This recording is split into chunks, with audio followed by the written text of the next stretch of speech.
জিয়াম, হ্যাঁ ভাই, প্রাক্তনকে নিয়ে কিছু বলো।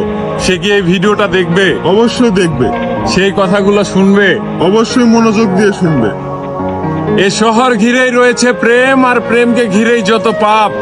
আমার গল্পের মেয়েটি ছিল মায়াবতী, আমার আকাশে নির্দিষ্ট একখণ্ড চাঁদ। বহুদিন ধরে আমারে চোখ জোড়া তাকে দেখে না, শুনেছি সেও নাকি আগের মতো আমায় আর মনে রাখে না। আহ আহ, তার চোখের চাহনি, তাই হয়তো আজ অব্দি কোনো মেয়ের প্রতি ভালোবাসাটুকু জন্মায়নি। আমার দোষ ছিল, আমি বেকার ছিলাম, প্রেম অধ্যায়টা নিষিদ্ধ ছিল আমার জন্যে। তবে এ শহরে প্রেম হারায়, প্রেমিকারাও হারায়। এর পেছনে শুধু বেকারত্বই দায়ী নয়, আমাদের প্রতি ওদের টান কেটে যাওয়াই প্রধান বিষয়। আমার সাথে প্রেম থাকাকালীন অবস্থায় আমি তার গায়ে স্পর্শ করিনি, তার সতীত্ব নষ্টের কারণ হতে চাইনি।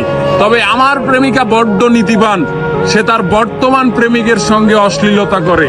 আমারে করুণ অবস্থায় আজ তীব্র হারে অনুশোচনা করে।